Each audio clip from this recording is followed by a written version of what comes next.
Dubai کے king شیخ محمد بن رشید ال مختوم کی خصوصی فرمائش پر برج العرب کی کنسٹرکشن کا کام چل رہا تھا۔ یہ بلڈنگ دبئی کے رولر کے لیے بہت ہی زیادہ امپورٹنٹ تھی، کیونکہ اسی بلڈنگ نے دنیا بھر میں دبئی کا امپریشن بنانا تھا اور دبئی کا فیوچر بھی اسی بلڈنگ پر ڈیپینڈ کر رہا تھا۔ 1053 فیٹ اونچا دنیا کا سب سے اونچا ہوٹل بنانے کے لیے شیخ محمد بن رشید نے دبئی کے سارے خزانے بھی کھول دیے تھے۔ ان کو پیسوں کی پرواہ نہیں تھی، لیکن جو چیز ان کو چاہیے تھی اس کو ہر قیمت پر کمپلیٹ کرنا بہت ہی زیادہ ضروری تھا۔ مسئلہ یہ نہیں تھا کہ دنیا کا سب سے اونچا ہوٹل بنانا ہے، بلکہ مسئلہ تھا کہ یہ اونچا ترین ہوٹل پانی پر بنانا تھا۔ جی ہاں، کنسٹرکشن ٹیم نے دن رات ایک کر کے دبئی کے ساحل سے 1300 فیٹ کے فاصلے پر پتھروں کی مدد سے پانی پہ ایک آئلینڈ تو بنا لیا، لیکن جب وہاں کنسٹرکشن کا کام ہونے ہی والا تھا تو ایک ایسا واقعہ ہوا جس نے ان کی نیندیں ہی اڑا دی۔ ایک طاقتور سمندری طوفان آیا جس کی انٹینسٹی اتنی زیادہ تھی کہ اس نے آئلینڈ کے پتھروں کو بھی ہلا دیا تھا۔ یہاں طوفانی لہروں نے آئلینڈ کو نقصان پہنچایا تو دوسری طرف دبئی کے شاہی محل میں بھی خوف کی لہر دوڑ گئی۔ سب کو یہی لگنے لگا کہ جن طوفانی لہروں نے صرف آئلینڈ کو ہی اتنا نقصان پہنچایا ہے، وہ بعد میں برج العرب کو کیسے چھوڑیں گی۔ آرٹیفیشل آئلینڈ پر دنیا کا سب سے اونچا ہوٹل بننے کا خواب اب ڈوبتا دکھائی دے رہا تھا۔ ہر طرف مایوسی پھیل چکی تھی اور کنسٹرکشن کا کام ہالٹ پہ جا چکا تھا، لیکن تبھی ایک انجینئر نے ایک ایسا سولوشن پیش کیا جس سے چاہے طوفانی لہریں ہوں یا پھر ہریکین، آئلینڈ فولاد بن کر کھڑا رہے گا۔ زیم ٹی وی کی ویڈیوز میں ایک بار پھر سے خوش آمدید۔ ناظرین، دبئی کے ساحل پر فخر سے کھڑی یہ بلڈنگ جس کو ہم برج العرب کے نام سے جانتے ہیں، یہ building dream palace of Dubai کے نام سے بھی پہچانی جاتی ہے۔ فرانس کے ایفل ٹاور سے بھی اونچا 321 میٹر لمبا یہ دنیا کا سب سے اونچا ہوٹل ہے، جس پر $1 بلین یعنی 7,500 کروڑ روپیوں کا خرچہ ہوا تھا۔ مین میڈ آئلینڈ پر یہ دنیا کی سب سے پہلی اور اونچی ترین بلڈنگ ہے اور ساتھ ہی سب سے زیادہ لگژریس بھی۔ جس ہوٹل میں صرف ایک رات گزارنے کا رینٹ ہی 18 لاکھ روپیوں کے برابر ہو، اس بلڈنگ کی شان و شوکت کا اندازہ لگانا آپ کے لیے مشکل نہیں ہوگا، لیکن دبئی کے رولر کے لیے برج العرب بنانے کا فیصلہ کافی زیادہ مشکل تھا۔ جی ہاں، 1950s میں دبئی مچھیروں کا گھر ہوا کرتا تھا، لیکن جب 1960s میں دبئی سے آئل نکلنا شروع ہوا تو دبئی کے حالات کچھ بہتر ہونے لگے۔ جہاں ان کو آئل نکلنے کی خوشی ملی، وہیں ان کو ایک بری خبر بھی سنائی گئی۔ جیولوجسٹ نے بتایا کہ دبئی سے نکلنے والا تیل صرف 2016 تک ہی چل سکے گا، یعنی دبئی کے پاس صرف 2016 تک کا ٹائم تھا، اس کے بعد ان کے سروائیول کا کوئی چارہ نہیں تھا۔ شیخ محمد بن رشید چاہتے تھے کہ دبئی کو ایک ٹورسٹ اسپاٹ بنایا جائے، لیکن آخر یہ ممکن کیسے ہوتا؟ کیونکہ اس وقت دبئی کے پاس صرف 3 ایسٹس تھے، سن، سی اور سینڈ۔ بھلا اس کڑکتی گرمی میں کوئی کیوں دبئی آنے والا تھا؟ ٹورسٹ کو اٹریکٹ کرنے کے لیے ضروری تھا کہ ٹورسٹ اسپاٹ بنایا جائے، اور یہی وہ اسپاٹ تھا جس کا خواب شیخ محمد بن رشید نے دیکھا تھا۔ یعنی دبئی کے صحرا میں ایک ایسا پلے گراؤنڈ بنانے کا پلان کیا گیا تھا جہاں صرف امیروں کو ہی کھیلنے کی پرمیشن ہوگی، لیکن یہ سب اتنا آسان ہونے والا نہیں تھا۔ ایک تو سمندر میں ہی 7 اسٹار لگژری ہوٹل بنانا تھا، اور وہ بھی دبئی کی کڑکتی گرمی میں۔ اس پروجیکٹ میں جو بھی انجینئرنگ ٹیم ہاتھ ڈالے گی، یہ بات تو طے تھی کہ ان کو اپنی لمٹس کراس کرنی پڑیں گی، اور بالکل ایسا ہی ہوا جیسا سوچا گیا تھا۔ انجینئرنگ ٹیم کو برج العرب کی کنسٹرکشن میں ایسے چیلنجز فیس کرنے پڑے جو انہوں نے انجینئرنگ کی ہسٹری میں کبھی نہیں دیکھے تھے۔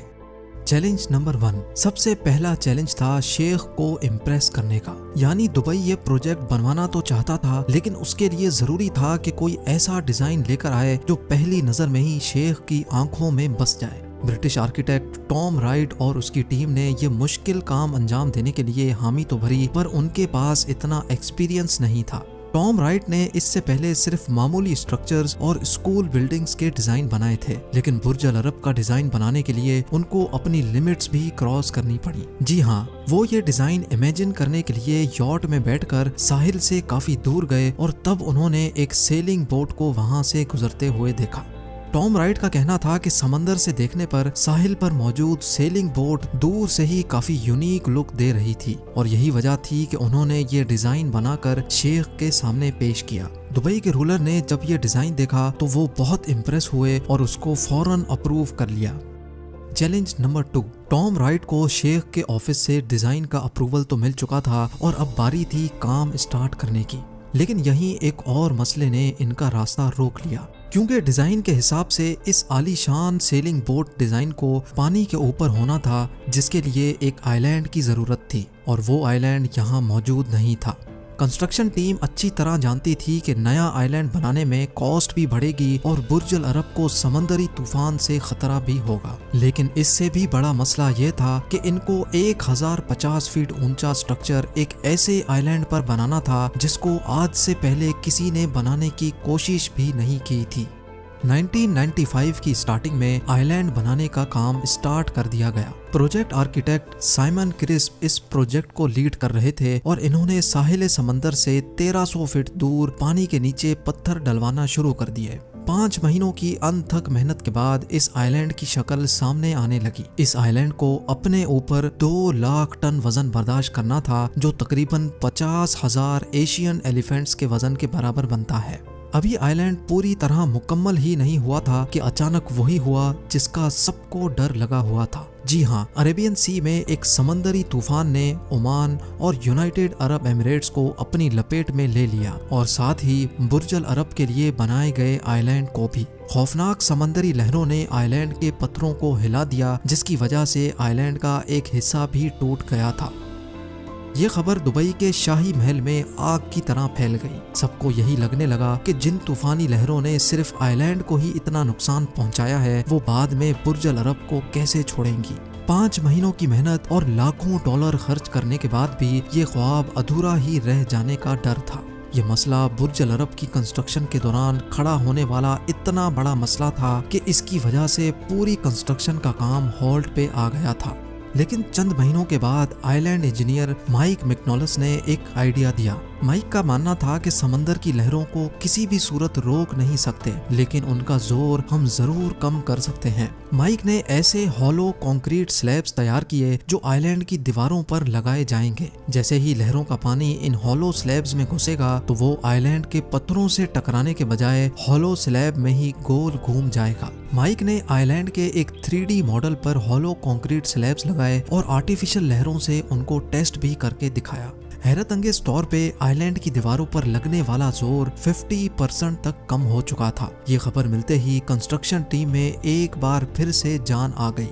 Challenge number 3। अब बारी थी फाउंडेशन यानी बुर्ज अल अरब की बुनियाद डालने की। फाउंडेशन डालने के लिए आइलैंड पर 30 मीटर डीप खुदाई करके एक कॉफर डैम बनाया गया। इंजीनियर्स का प्लान था कि बुर्ज अल अरब की फाउंडेशन सॉलिड स्टील पाइल्स पे रखी जाएगी। ये सॉलिड स्टील पाइल्स जमीन में मौजूद हार्ड रॉक्स के अंदर ड्रिल किए जाते हैं ताकि इनके हिलने का कोई सवाल ही पैदा ना हो। लेकिन जमीन में ड्रिलिंग करके 180 मीटर की गहराई तक भी इंजीनियर्स को कोई सॉलिड रॉक ना मिल सका। यानी जिस जमीन में वो स्टील पाइल्स डालने जा रहे थे वहाँ रेत के अलावा कुछ नहीं था। फाउंडेशन की बुनियाद सिर्फ रेत पर रखना खतरे से खाली नहीं था। ज्योग्राफी के हिसाब से दुबई फॉल्ट लाइंस के काफी करीब है और अर्थक्वेक की सूरत में लाखों टन वजनी स्ट्रक्चर एक ही झटके में ढेर भी हो सकता है, क्योंकि जब जमीन हिलती है तो रेत के जर्रे कॉम्पैक्ट हो जाते हैं और ये कंडीशन खास तौर पे तब मजीद भयानक हो जाती है जब रेत के ऊपर कोई हैवी स्ट्रक्चर खड़ा हो।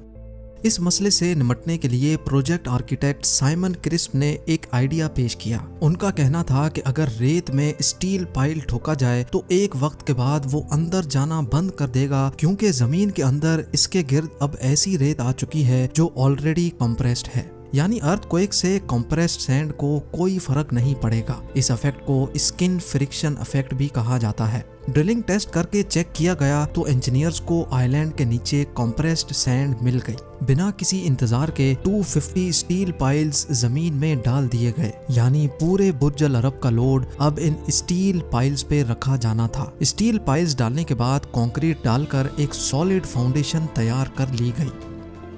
नाजरीन, बुर्ज अल अरब की कंस्ट्रक्शन का काम बिल्कुल एंडिंग पे ही था जब दुबई के शेख ने फरमाइश की कि उनको इसमें एक ऐसा रेस्टोरेंट भी चाहिए जो हवा में ही फ्लोट करता दिखाई दे। ये फरमाइश इंजीनियर्स के गले आ गई, क्योंकि फ्लोटिंग रेस्टोरेंट बनाने के लिए पहले से ही उसकी सपोर्ट बनाना जरूरी था। शेख तो फरमाइश करके चले गए। अब ना ही आर्किटेक्ट्स को मना करने की हिम्मत थी और ना ही उनके पास कोई सॉल्यूशन था। آگے جو ہوا وہ آپ جان سکیں گے ویڈیو کے پارٹ 2 میں۔ امید ہے اس ویڈیو کو بھی آپ بھرپور لائک اور شیئر کریں گے۔ آپ لوگوں کے کامنٹس پڑھ کر بے انتہا خوشی ہوتی ہے۔ ملتے ہیں ویڈیو کے پارٹ 2 میں۔